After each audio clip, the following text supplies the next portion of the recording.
Hi everyone, just in the interest of those who have just joined us, we'll be beginning very shortly. We're waiting for our high-level champion to arrive shortly. But in the meanwhile, just to repeat my earlier request, all those representing multilateral development banks, development agencies, or the UN, kindly move to this table or any table that's the closest to them. When we go into the breakout groups, we would like you to be a part of one group discussion. Similarly, representatives of regional alliances, advocacy groups, kindly move to the table right up at the front. And by development agencies, I also mean representatives of GIZ and any other agencies that are operating in this space. For the parties, find your comfortable spot and just we'll take you on from there. Yeah, and we'll walk you through the format shortly again. Thank you for your attention.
Good morning and welcome everyone. It's a pleasure to have you with us.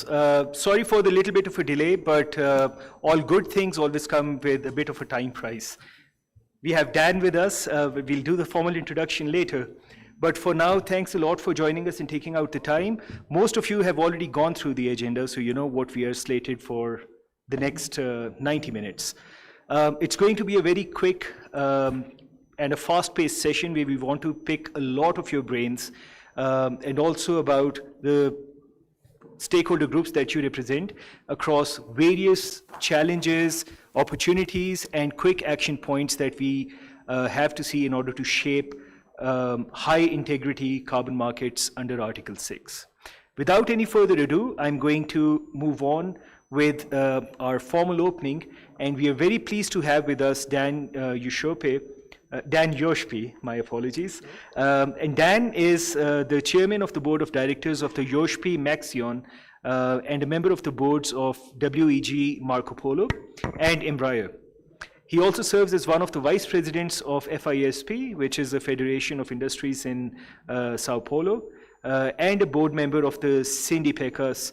In 2024, he chaired the B20 Brazil. This time around, Dan is also wearing the hat of the high-level climate champion for the COP30. And this is a very important role because this involves accelerating ambitious climate action among non-state actors, including cities, regions, businesses, investors, with the speed, scale, impact, and justice that is required. I'll hand it over to you, Dan. Thank you so much for joining us. Oh, thank you so much for such a nice introduction. Sorry to be a bit late. I must tell you that the theme that you guys are here to talk about today is of extreme importance to the world and to the COP30 action agenda. As you probably know, we structured a one-only action agenda for COP30 between the Brazilian presidency, the Climate Champions team, which I represent here, the UNFCCC, the Marrakesh Partnership, and we achieved to have 6 axes, 5 axes which are more action-oriented, and a 6th axis which is enabling factors-oriented, and within that we have 30 key objectives spread around those 6 axes, and one of them is, of course, the carbon markets is objective 23 within the 6th axis.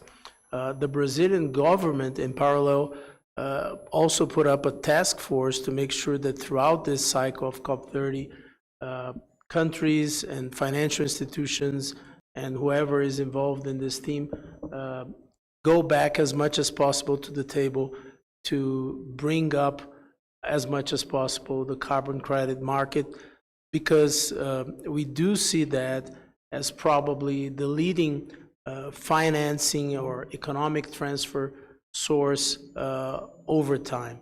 All the ways are important, but carbon credit seems to be a very organic way to move resources to where they are needed most, to make sure that the solutions are scaled up and that we achieve beneficial results to GHG or other areas of action, and we have the available financial resources. Of course, for that, countries need to spread the usage of carbon credits, the accounting standards, the integrity has all to be perfection.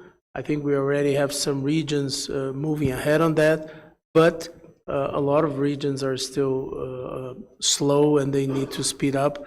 And even Brazil just enacted this law last year, and it's regulating the law this year. So of course we need to use this moment to speed that up and generate as much global integration as possible, because that will bring the value of those credits and of those actions to its highest possible level, which would mean more resources to the implementation of the solutions, which is our center point for COP30, and I believe for many COPs ahead of us, where we really need a lot of implementation to remain on the game. So Thank you so much for the invitation, and very eager to hear you and get to know some of the proposed ideas and solutions. Thank you so much.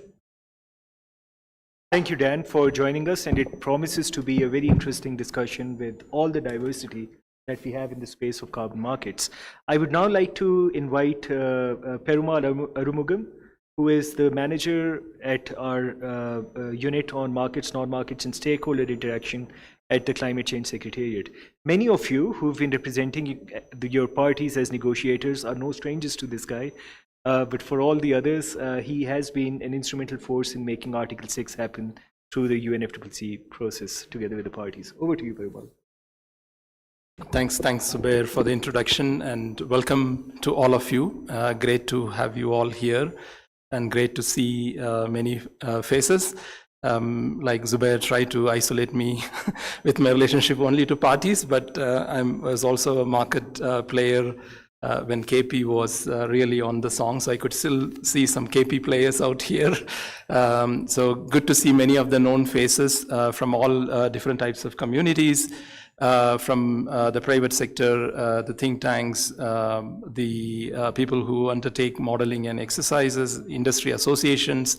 Great to see all of you.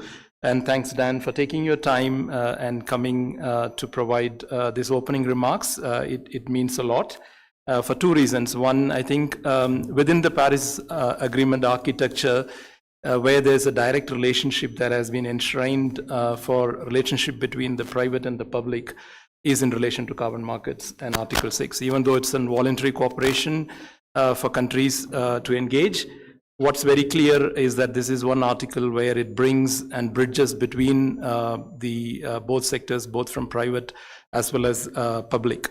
If I say that like all world problems would be solved through carbon markets, I would be too naive to say that. We all know that it is not a silver bullet solution, but as Dan said, that this is one of the key instruments that would bring or bridge the gap in terms of the necessary finance that needs to flow into different countries which are in need. Don't see carbon markets as just a financial tool. I would see more that as a developmental tool. So it has to blend both development, addressing climate, as well as channeling finance. So the topic here for you is the practical pathways for high integrity carbon market using Article 6. And if you really look at Article 6, oftentimes that you hear from my colleagues, my friends across the room, they all talk about 6.2, 6.4, 6.8 to you from centralized markets, bilateral cooperation, and non-markets. But we oftentimes what we forget is the umbrella that overarches these three articles, which is the Article 6.1, which basically says three objectives. And the first and foremost objective is that the engagement in carbon markets has to help countries in implementing their NDCs in a most economical basis, while at the same time helping to move towards higher ambition. So that's the first objective. The second objective is the sustainable development. So anything that is being done, it is not to be asked that the carbon markets have to work in isolation. It requires the markets to also look into components related to the sustainable development. And the third one, which often not being said, is also one of the principles is on poverty eradication. And that's where we talk about energy access and other things, right? So these are the three things. But these all have to work under one common framework, because if you don't work on a well-designed, high-integrity carbon market, this is one article. I should not be saying that, as Zubair said, that being inside the room since Paris and for the last 10 years and having this framework done, designed well, it reduces emissions. Designed bad, it increases emissions, right? So I don't want to scare any of you, but that's the beauty of the markets always. So that is the reason why with these three objectives, one of the primary pillars or the primary needle that is needed is the high integrity that is needed for this carbon market.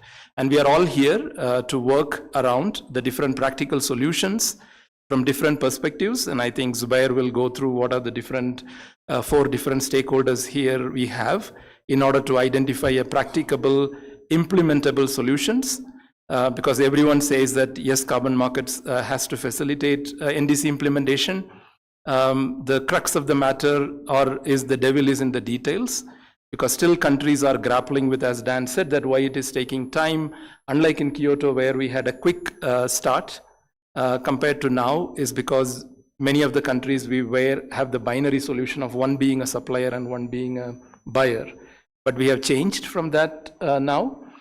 So we do have, every country has its own contribution, and the biggest part for every country is to make sure that the Article 6 and how it interplays with the NDCs and the long-term NDC plans over time, when all of us have to move towards the Article 4.4 objectives of moving towards an economy-wide NDC with all our flexibilities.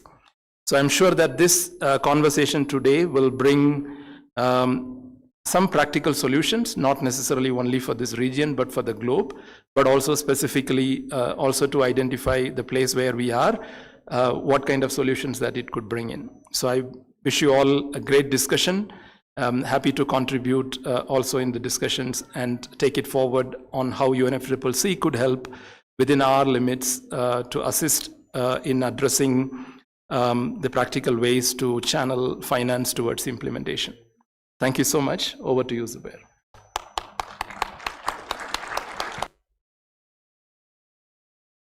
Thank you, Perumal, and thank you, Dan, again. Like as Perumal also said, done right, there are enough dividends to reap. Done badly, we could actually end up adding up to the costs instead of alleviating them. And this is exactly the platform where we are trying to understand, whenever we talk about market-based approaches, one thing that we have to keep in mind that a market is, the demand and the supply is one thing, but other important parts there is also information. Information, complete information of challenges, of opportunities, of concerns, of varying levels of tilts on the platform you're operating on. And we are trying to kind of equalize that platform. And in that, today's endeavor is essentially to make sure that all the four main stakeholders that we have here, we've got a majority of the parties representing quite a few regions. We have multilateral development banks, development agencies, UN agencies. We have advocacy groups, also regional alliances, especially the African regional alliances that we have here. And most importantly, also the private sector, which is a very important stakeholder in making the market work. Now, what we are going to do quickly over the next 90 minutes is that you're going to hear less from our side, and we're going to make you think and you talk more. So while we may be sitting on a pulpit equivalent here, but we are not going to pontificate much. May I request my colleagues to, okay. At this point, I would request all of you to flip out your phones, and if you want to scan the form in English, we have a quick set of questions representing each stakeholder group. Kindly select the group you represent and then answer those questions that are on there. We'll take about 15 minutes for this exercise from this point onwards. For those who speak French, you can please, or prefer to answer things in French, please scan the other code that says French. And if we have everyone who has successfully logged into that, just give me a quick thumbs up.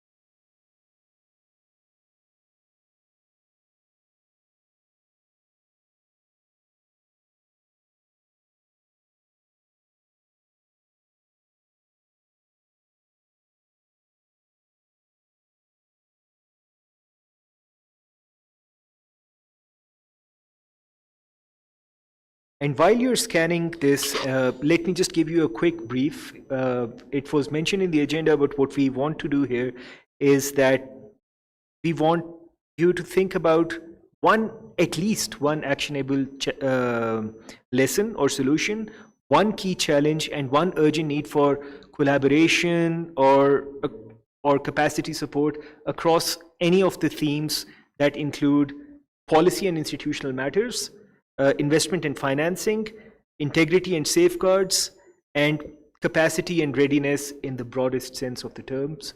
We'd like to hear more from you. So is everyone now on the respective forms? Can I have a quick thumbs up? Excellent. Okay, So our time starts now, 15 minutes. Let's pick your brains.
Okay, we're getting a good turnaround of responses, but I took a quick round around the room. Some of our colleagues are having problems with using the survey link on their Safari. If that's the case, just use a different browser, Chrome or something, and it should work. And how many of you are done? If you could just raise your hands. Okay, great. We'll then give it, is it okay if we accelerate things a bit and give 5 more minutes?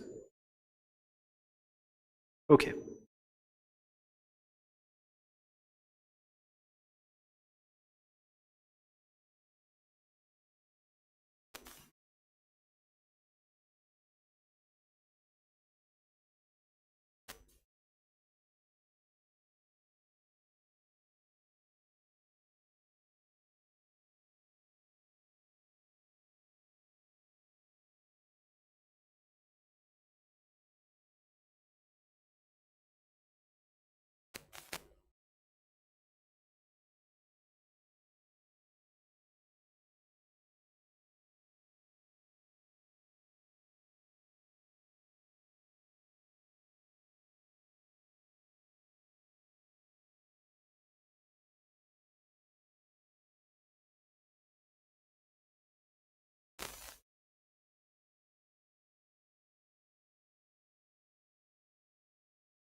Is everyone finished now? Or should we give it just a couple of more minutes? It's always good to be ahead of the time, but no pressures there.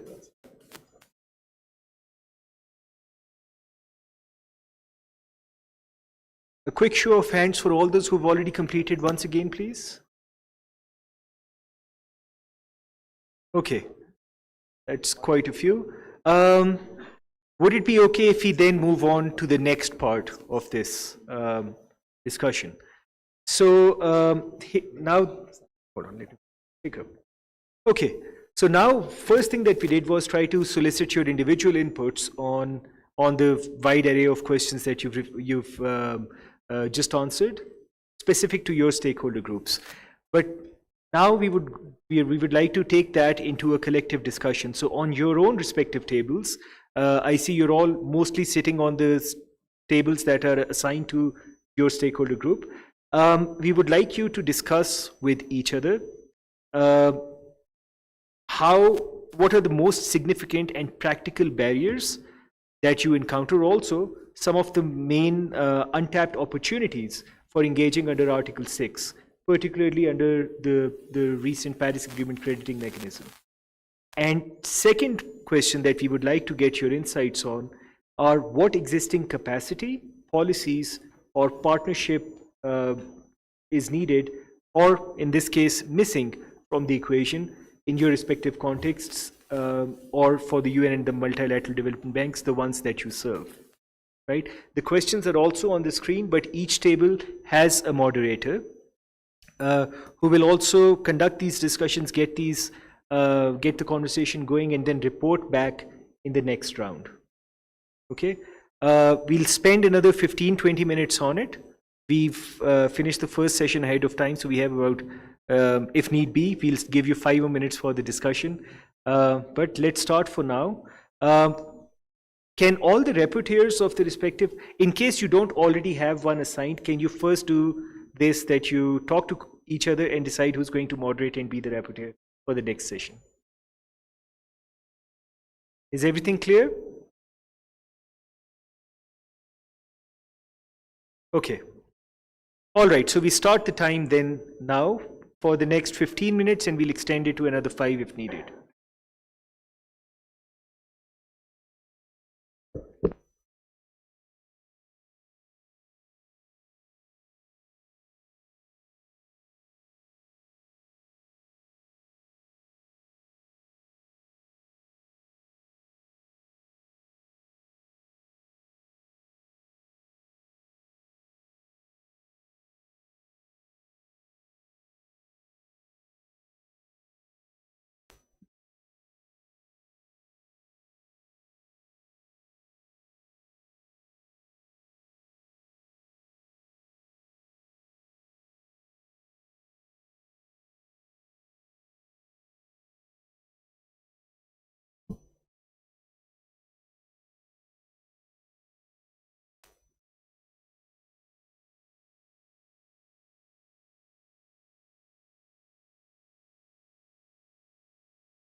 imagine ரொம்ப fantasy.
If Brazil not, then who then? That's what I would ask. All right, last 30 seconds. Do you guys need a bit more time? Country to preserve the process. Should we give it 5 more minutes then? Okay, 5 more minutes.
All right, we've come to the end of those 5 minutes too. Are we all sorted, or the conversations might actually need a bit more time? But let me tell you one thing. We have 2 days ahead of us where we will be diving into these issues in a much greater detail. So in case your conversations still need a lot more time, keep that enthusiasm for the next 2 days. Okay? For now, in the interest of time, may I request all the moderators or all the rapporteurs of each of the group to just stand up so we can identify you quickly. Who do we have from the MDBs? We have MDBs in the UN group. We have Alfonso, right? Who's the one rapporteuring? Okay, Victor. Who is the one reporting on behalf of the private sector? Stefan, excellent. And who is reporting from the Yango side? Okay, that's and table behind. Who's going to be the one moderating? Reporting back from your side? You would be. Excellent.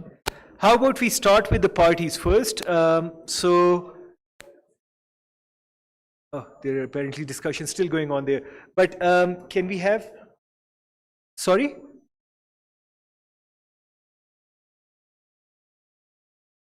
No, actually, we have to finish also on time. We have the solutions mapping. So may I please just request you, if we still have, I know Article 6 and discussions on challenges and opportunities can last for more than a week. It took us 10 years to negotiate the text, right? So I can understand it's things that rile you up. However, we do have to get out of this room. There's coffee waiting for us outside at some point. We'll carry the conversations there. Can I have the rapporteur from the group of countries sitting right there? Yes.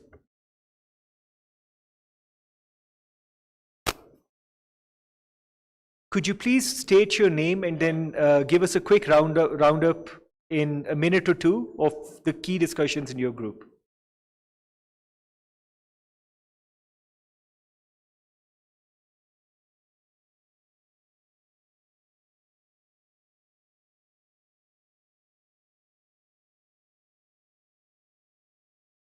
Am I audible?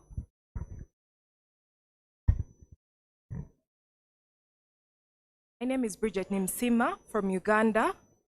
On question 1, had lack of legal framework in place.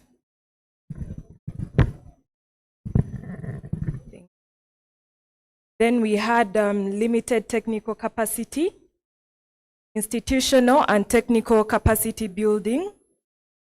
Then every country is at a different stage regarding carbon markets knowledge. The need to improve the national arrangement of the region, price and demand significance on ITMOs, capacity gaps in legal challenges, registries and tracking systems can either be over or underestimated, untapped opportunity in leveraging Article 6 for climate finance, limited understanding of carbon markets at local level, especially the CSOs and the local communities that implement the projects.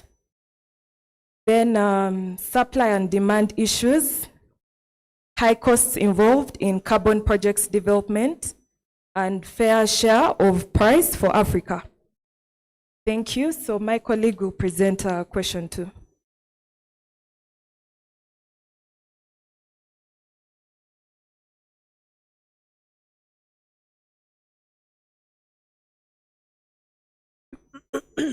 Good morning, everyone. Sorry for my sore throat. I have a very bad sore throat today. But I have some points to share for the existing needed partnerships for the question number 2.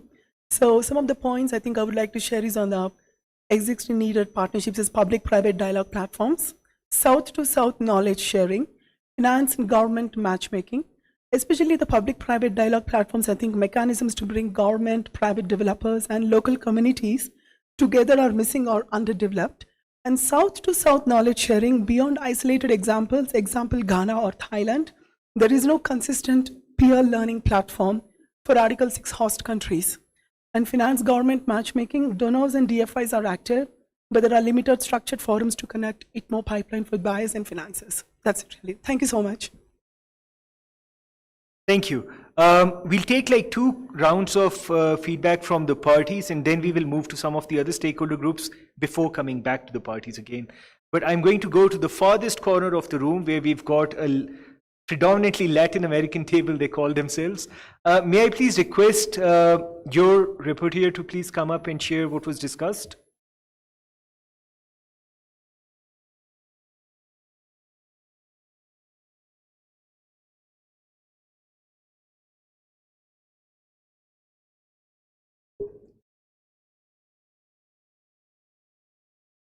Sorry, it's Latin America plus now, right?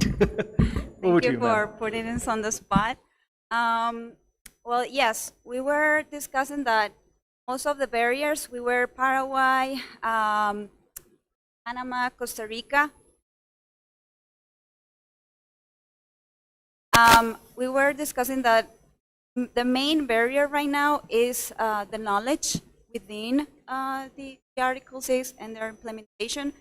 Obviously, there is a governmental desire to include within the NDCs 3.0 these topics. And actually, for example, for Costa Rica, there have been workshops to better understand and make it more strategical, the inclusion of 6.2 and 6.4, and also exploring 6.8. And we were also discussing that in this topic, the methodological part of it, it's really important, questions around double counting, what methodology we should use, etc. It's part of the barriers that we're encountering and not able to respond to the people that have the projects. And for example, in Costa Rica, there are a lot of projects in the agroforestal area. And for example, Diego, which Costa Rica, they are ready to commit and to be in the, but we need to put the infrastructure within the NDC that have the competence and have all the assignments on the methodologicals in a way that the government can easily counter in a low route. And yes, so this is what we discussed. And Thank you. I just want to add a little bit more. As any other market, what we need is trust. And I believe that the information is not going down. So people are talking about this carbon market. It seems like it's too high, huge level. What is that? How it works? When you put it at a practical level, I am in the livestock sector. When we talk to farmers and say, you have carbon in your land, you should sell it. They don't know how. They don't know how to go and talk with, etc. So there is no trust, and there is a lack of understanding how it works. Thank you.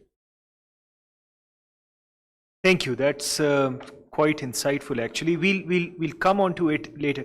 May I have one more set of insights from the parties, and then we can move on to the private sector briefly. But the table with Brazil on it. May I have your rapporteur please come up and share what was discussed in your group?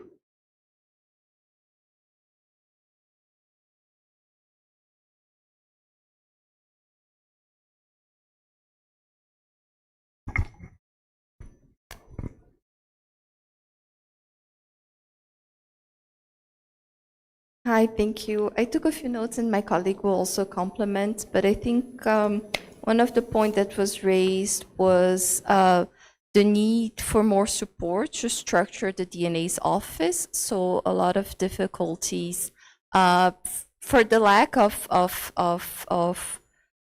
capacity in the DNA's office. So I think it's a struggle that many countries face. Also, the constant institutional leaderships within the countries that sometimes stall progress. When you're devising the regulation, sometimes also you lack the regulation to engage. One participant also says that many developers only want to engage in 6.2, while the interest from the country would be to actually engage in PACM because there is many the infrastructure needed for 6.2 is actually very burdensome for some countries, and that they would prefer to engage in 6.4 because infrastructure is there, but then developers actually want something less structure. We also had a conversation regarding the SD tool and how we could possibly make it publicize it more, but also apply it for 6.2 because of this concern on having environmental integrity for projects of 6.2. And another point that I wrote it down is that sometimes we could use also local financing for supporting those projects, and this is unknown to them. So how you also could use local finance to unlock projects under Article 6. And also the question of engaging more the private sector into the regulations of Article 6. I don't know if anyone wants to comment. Right, just to add on what my colleague has said, one of the challenges parties presented here was the lack of financial capacity to develop infrastructure for tracking and recording ITMOs. So considering many countries in our group are developing countries, they lack such capacity to do that, but the carbon trading requires it. And then there was an issue of lack of capacity to develop regulations. We noted that there are still countries that do not even have frameworks, carbon market framework or any regulations to do with carbon market. On existing capacities for partnership, I think we noted that there's a need for peer learning or country partnerships for NDAs of different partnerships to learn from each other on the journey that they have moved so far. Thank you. Thank you so much. Sorry, slight change of script. We are going to go to our colleagues who are all the way in the back. If in case all of you don't already have your interpretation headsets with you, don't worry. They will present in French, but then one of our colleagues is going to give a very quick summary of what was said. Over to you, ma'am. Okay. That I'm going to present in English. It's okay. Yeah. In English, French is all okay, whatever. So, thank you, colleagues. Very quickly, after our discussion regarding the first question, we noted a difficult adherence to the PIC and poor skills in understanding the rules relating to carbon mechanism, lack or weakness of legal and institutional framework in the implementation of Article 6, nationally speaking. Also difficulties in setting up a carbon market framework. We also facing difficulties relating to the operationalization of the rules of carbon market mechanism. So regarding the second question, what is needed is capacity building in the establishment of carbon mechanism, supporting the implementation of a framework relating to carbon mechanism, need of an operational guide for the implementation of procedure related to carbon mechanism, need for partnership for the development and implementation of carbon initiatives in our country. Thank you. Thank you. By the way, all the points that you're mentioning, we will again be discussing them in great detail, and we'll have a chance to also dwell upon them a bit more in the next 2 days. For now, may I just go call upon our colleagues from the private sector to just summarize quickly what was discussed in their group. Stefan, over to you.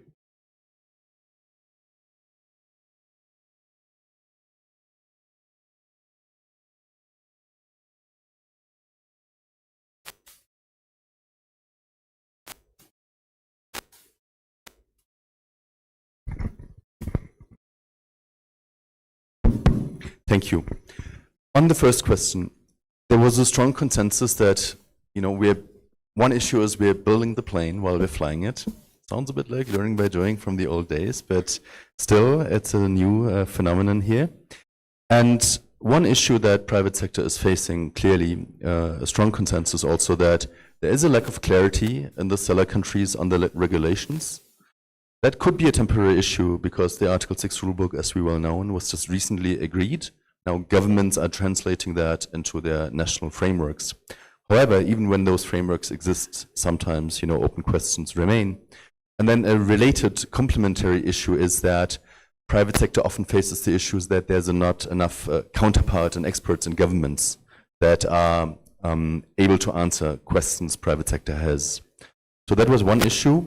Another issue was specifically also raised by the indigenous people constituency, is that there are very strong concerns around prior, pre, and informed consent, FPIC, that in some cases that this important standard wouldn't be respected at all. Contracts are signed in languages people don't understand, etc., etc. So that was a very strong concern. Now coming to the second question. One obvious then solution is to have stronger rules for ensuring that FPIC is practiced, but also then enforced.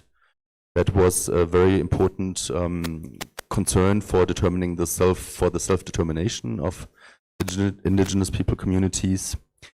But then also another concern from the private sector was that buyer countries are not giving clear enough demand signals. So we're working a lot on building the supply, but we don't have a clear demand signal. That is especially now going in the direction of buyer countries. But again, seller countries should also provide clearer regulations, more clarity on what their requirements are, for instance, to authorize ITMOs, but also to building up staff, building more experts that can help private sector to navigate the national requirements. Thank you.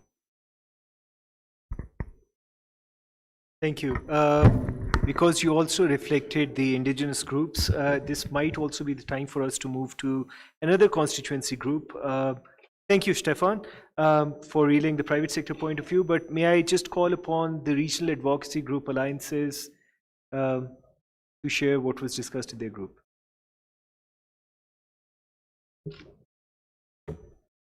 Yes, yeah, Dr. Ingy Johnston, representing Youngo here. So I won't repeat the other things that have already been said, but similarly, our table picked up that unlocking demand is one of the biggest challenges, and kind of working backwards from there, we identified 4 key things that are missing right now. So the first being clarity. So this is clarity as to the role of Article 6 financing regarding the NDC. This is also clarity in terms of the data systems and the kind of baselines that exist in the country. The second thing is transparency. So this is transparency, for instance, in terms of regulation, but equally in terms of pricing. So we discussed about how pricing varies and there's a need to ensure transparency there as well. The third one is communication. And so this is communication within governments as well as sub-regional governments, and ensuring that all parties are aligned there. But it's also communication, as has already been illustrated, with local communities and ensuring that everyone is on the same page.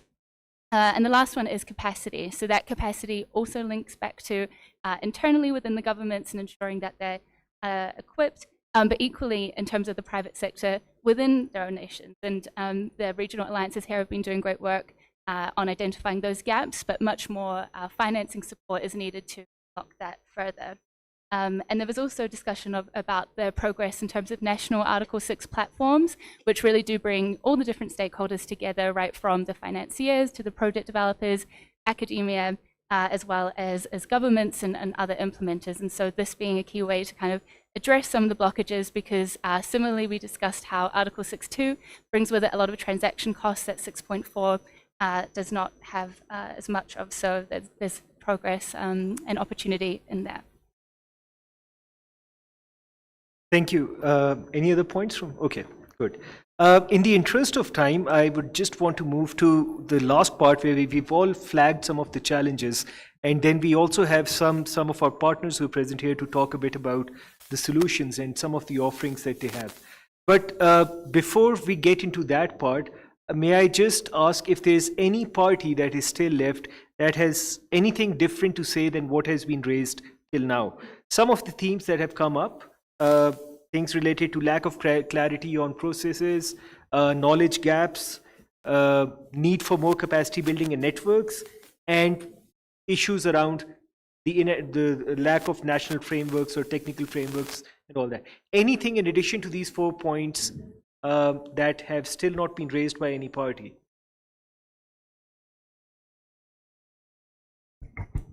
If not, may I then move to the group which is actually going to answer some of these questions, the UN multilateral development banks and other development agencies that do have a lot of support programs that may speak to some of these challenges. We'll hear most of it in detail. Again, I'm constantly talking about what lies ahead, but over to you, Victor.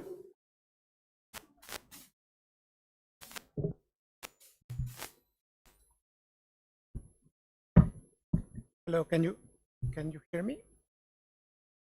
Thank you. I'm Victor Escalona from UNDP, but I'm talking on behalf of colleagues from IDO, I said, the African Development Bank.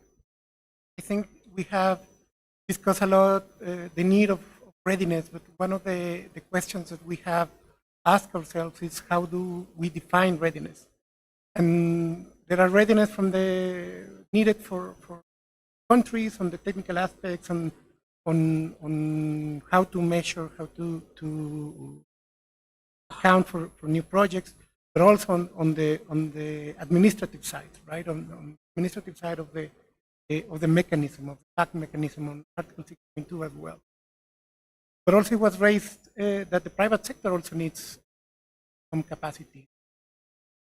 There are many stakeholders in the private sector, experts at development projects. There are also local private sector need to understand how these projects need to be assessed by the government, what are the priorities that the government has set in order for them to be able to approve.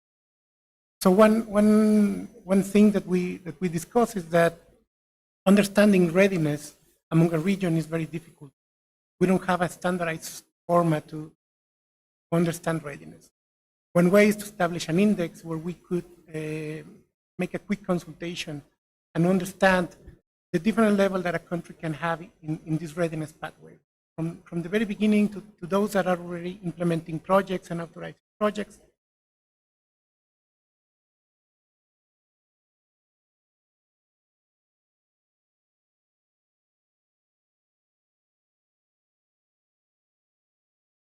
I think we lost the mic.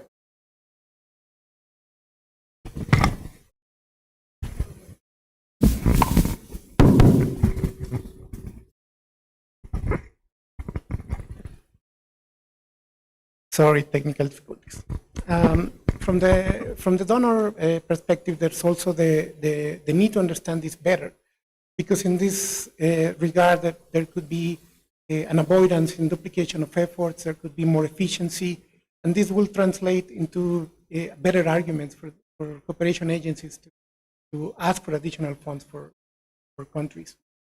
Among the consensus that we could reach is to try to standardize how we understand readiness, support institutional arrangement within countries, institutional capacities to engage in Article 6, divide capacity building strategies among government, but also including the private sector, which is important for them to participate and to understand the perspective that the government can have.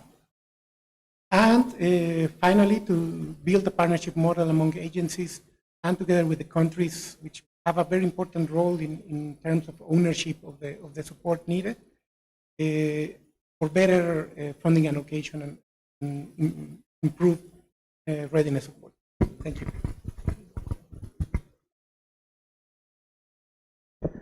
Thank you. Okay, we are approaching a bit of the end, but we might extend it by a few minutes, the entire session.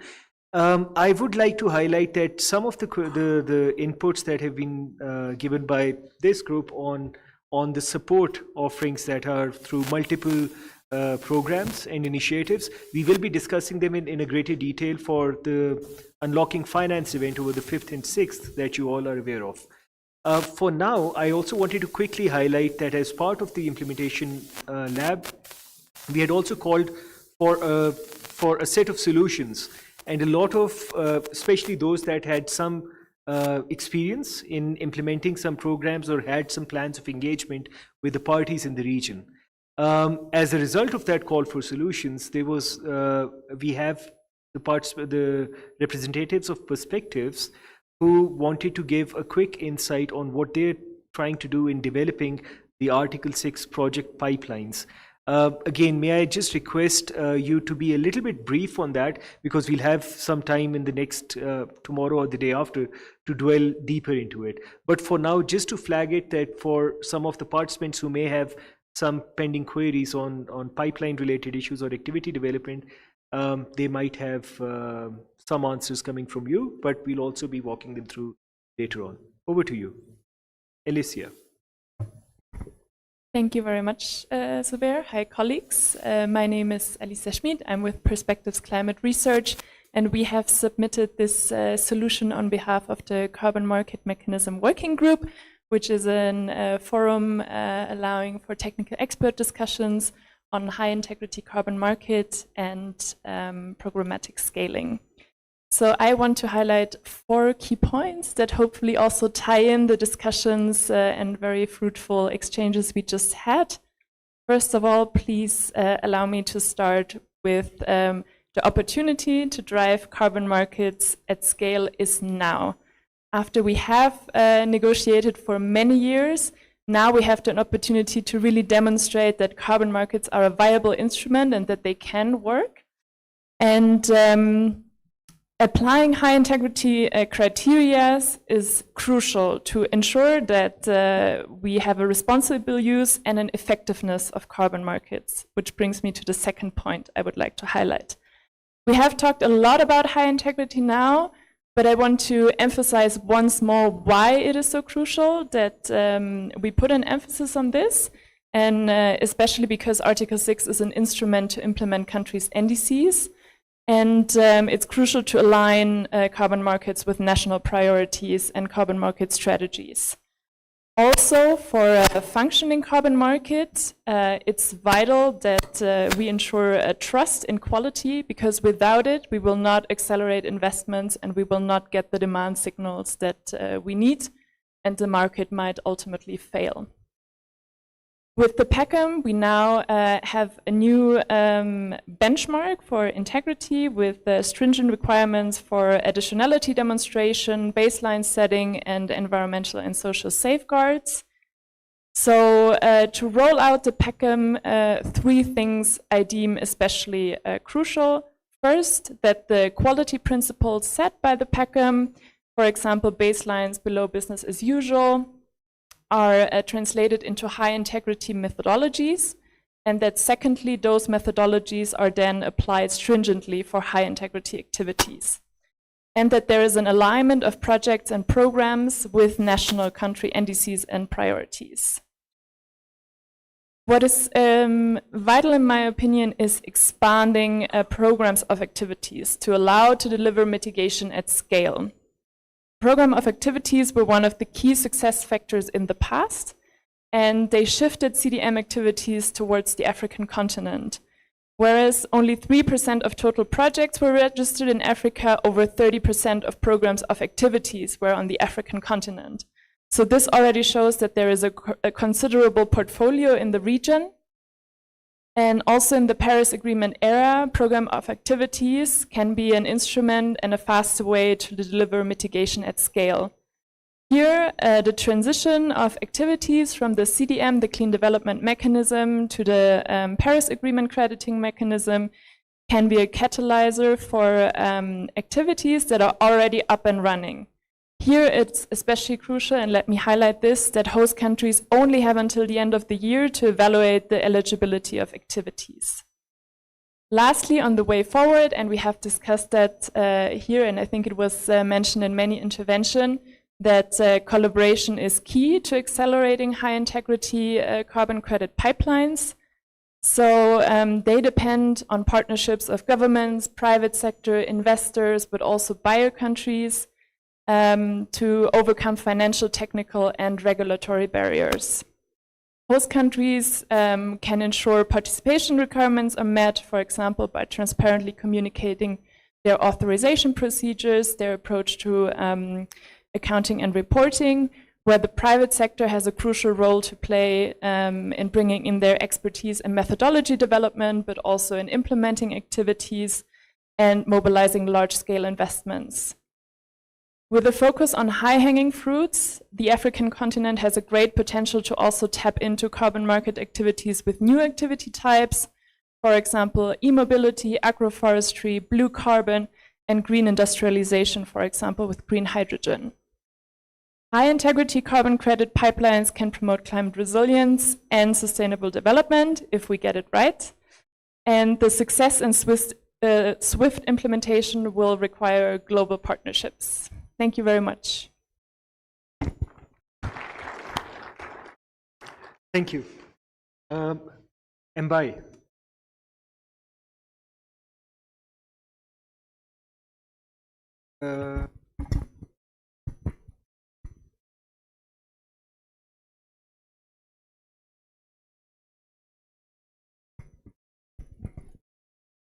Yeah, sorry to take the floor. I just want to add something because I've heard parties, government representatives saying that the Paris Agreement crediting mechanism is complex. They need to understand the different rules and they need support in relation to that. Just to highlight that in the website, you have all documentation in relation to Article 6 for the Paris Agreement crediting mechanism. All the different standards, all the different guidance, all the different tools, all the different form, all is there. But you need to have a dedicated team go through that and take time to do so. You can't do some other work and sometime go in the website and understand all of that. You need to dedicate time to do so. The second issue is that all the meetings of the Paris Agreement crediting mechanism and part of the supervisory body are public. You can go through and follow the meetings and know what's going on and understand how the different decisions have been taken. We have also a process to try to be inclusive when building the different rules, building the different methodologies.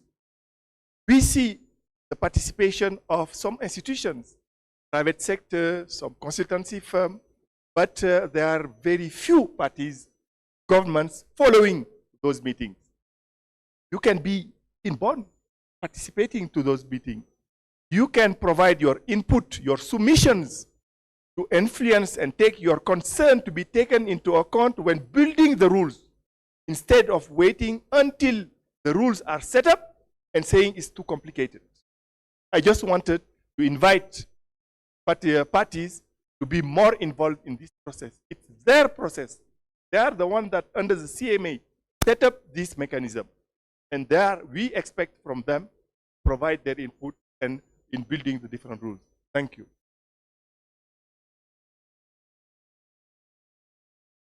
Thank you, Mbai. For those of you who don't know this, although the chances of that are less, the reason why he speaks so authoritatively about what's on the PACM website is because Mbai is also a member of the supervisory body of the Article 6.4 mechanism and actually one of the members of that body that's shaping the carbon market space under the Paris Agreement crediting mechanism. We'll be able to engage more at length with Mbai and three of the other SPA members who are also here. At this point, we've also had the luxury of being given a few additional minutes. So we have until 11:45. I hope that's okay with you because that allows us to borrow on, 12:45 here. My brain is a bit lagged. Yeah, so we have a few more minutes to pick on a few additional brains here. But we talked about different market conditions, especially in the regional context of Africa. And we have Mr. Olofonso from the African Development Bank. to share a bit about the recent carbon support facility that the FDB is developing. Great, thank you. Good afternoon, everyone. I think we're making significant progress in this room. A lot of the conversations that we're having, they are not relatively new, but I think we're looking forward to solutions. And so the conversation here is to think about a solution. So the African Development Bank is been working over the years around developing a dedicated facility that is looking into carbon support, carbon market support on the continent. Next slide, please. And what is very fundamental is when we structure all of the conversations we've had so far, they are largely around two cardinal points.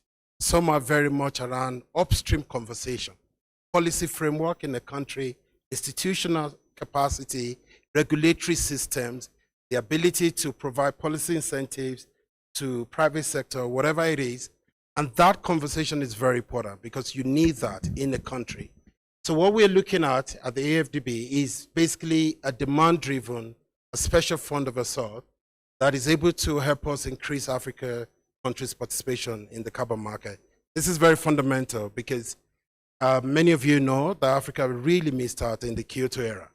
Well, now we're in the Paris era. We must not repeat the mistake. And thank you, Bai, for raising this point.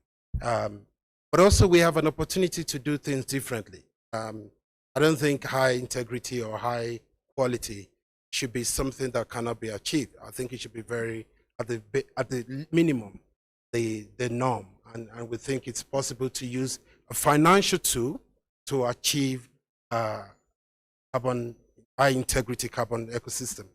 But we also want to see a situation where the frameworks, whether the investment frameworks or the legal framework, or whether it is a regulatory framework, how they work together in a country to deliver this outcome. Now, equity is going to be very important because as we speak today, when you think about the level of penetration, a level of engagement in Africa, it's just a handful of countries. At best, about 10 of them out of 54 countries. It's important to promote equity. There are other countries that are yet to get on board, and they've got a huge potential to be part of the solution. And it's important to support, provide a support that can facilitate engagement in those countries. But also equity across sectors as well. There seems to be a lot of interest in specific sectors, and then we're ignoring other sectors that can be part of the conversation. But also equity even within country, between regions within a country, but also between communities in country.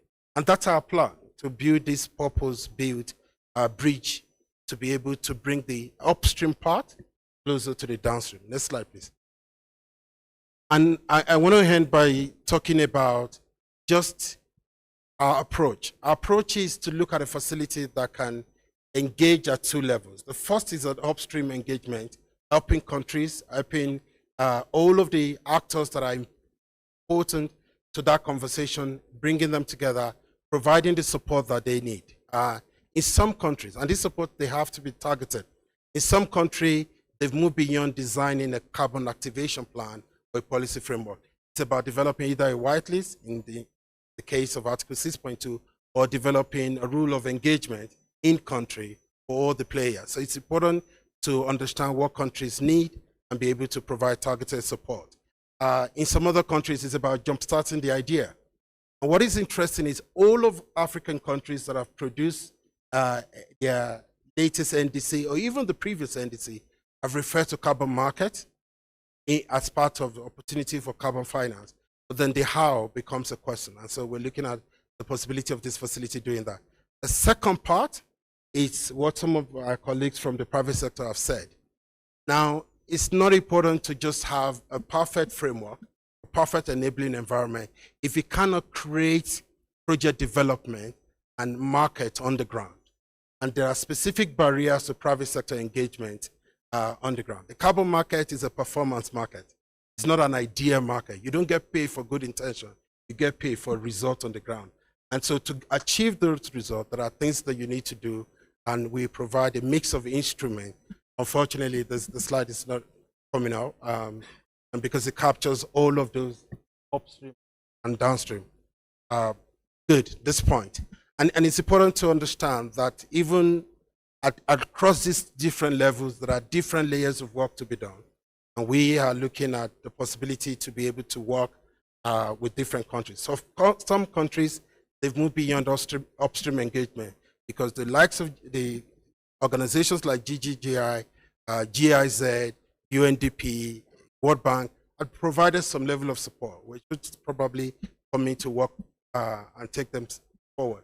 For some other countries, it's about the downstream part. We're looking at the possibility where a facility can provide a mix of instruments from reimbursable grant to equities, to guarantees, to concessional loans, to project developers to be part of this. But you can't completely segregate the downstream part from the upstream engagement. So I'll keep it there for now. Thank you very much.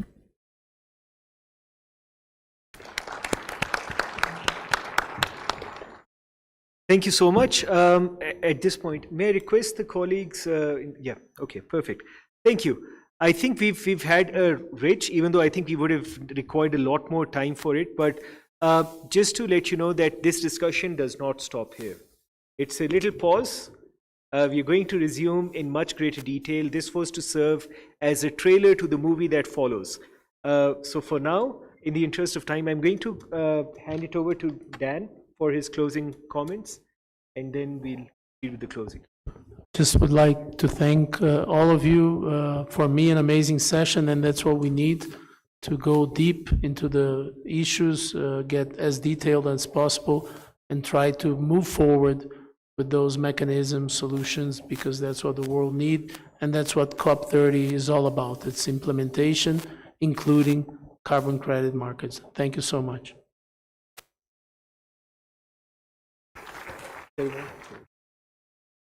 Okay, you very well know that what I might say, particularly on the solutions mapping. I think thank you so much for a very enriching conversation. I would like to also thank the team, the capacity building team, and our RCC support teams, to name few, Zubair, Nitin, Uma, Yannick, and other colleagues, and also other leads from the RCCs who have put together and brought you all here. So thank you so much on the formality of thanking. Based on what I heard from the room, like I want to take a couple of cents of spending nine years of hard work and not leaving Pacom. You all know that how much I love Pacom. So the first, I heard like 3 myths out of the on Article 6 itself, which I think we would be delving into in detail in the coming days. The first and foremost, I think we also heard that like from the room, 6.2 is more easy to do than 6.4. I would humbly and respectfully dispute that. We would be discussing in the next 2 days. All it glitters is not gold. The similar way, even though it may look like Article 6.2 is an easy framework to do, the various reporting review obligations, and you have seen already some of the review reports that have come up in terms of the difficulty each countries are facing in terms of fulfilling. So how much of the regulatory side of risks has been taken at the central system alleviates you as a country in terms of implementation will break that myth. And I also cannot speak like proof of the pudding is in the eating. So I cannot speak in abstract, but I think you would realize in the market, I think we heard from the mapping of solutions from private sectors and other developmental agencies on how your life would be simplified when these are being done at more centralized one. The second, the myth that it came out of the room is also in terms of like Article 6 is sometimes considered to be an alien to neither the compliance market nor to the voluntary market. But Article 6 also serves both for compliance and voluntary. I always used to repeat that it serves both the purposes of the compliance as well as and for the voluntary space. It's quite clear from the room, I think the integration of Article 6 in the NDC has been seen as one of the clear challenges. And as we go towards the NDC 3.0, I think we heard from a colleague from AFDB, yes, we do have 78% of the countries indicating that they would engage in Article 6, and the House is more important. And with the new ICTU guidance and more clarity being coming in the new sets of NDCs, where at least you would be knowing which country is looking at the supply side, which one is looking at the buying side, and what kind of things that they are looking at is coming slowly. We are still only 25 plus NDCs so far. In the next 15 days, we would be having, I won't put any number on speculation, but we would have more NDCs where we have a mandate to prepare the synthesis report soon. And then I think the peer-to-peer exchange, the national frameworks, and the increasing of demand, and the need for ensuring that the high integrity has come in quite stronger. And as I think Stefan said, like in terms of, we started like talking about we are driving the car while we are building the car, but today I heard that we are building an aeroplane. So it's an upgradation as we move forward. And what the centralized mechanism or PACM is trying to deliver is to make sure that we move towards in the right pace with the right quality and with right safety features, so that its durability is ensured over a long period of time, it doesn't bust. So that's where I think PACM could be one of the solutions in terms of unlocking those finance. And I think it is very clear that we have to build the pipeline at the downstream. And then that is more important. And we also heard some statistics about the program of activities. And I came to this very same room in 2013, not to Addis, but that was my first time when I joined the Secretariat from private sector for the Africa Carbon Forum. That time it's not called as Climate Weeks. And some of my friends here from the Africa said that once we learn to play soccer, you change the rule to play basketball, right? And that's what we heard from them in 2013 when markets started shifting from the KP1 to KP2. And what is more satisfying and gratifying is that today, if you look at all the examples that we talked about here, is all coming from this region, which is a great significant step. And I wanted to make sure, I think some deadlines have been thrown up. I'm going to see you, many of you, and I will be talking about these deadlines until I leave Addis, until all you leave on Saturday. But please make sure that if the activities in your countries, it's purely your sovereign decision, but if they wanted to have a future demand, don't forget the deadline of the 31st December 2025 to give an approval, because you don't need to submit all the relevant documents by that time. But if you miss the approval, they miss it, because we also talked about the demand signal, right? Oftentimes, again, PACM has never been said as a demand signal. The SBM is working on providing an information to the IKO, because it was decided in 2016, 2019, 2022. In all the three assembly resolutions, it's very clear that Article 6 and the UNFCCC mechanisms are eligible for CORSIA.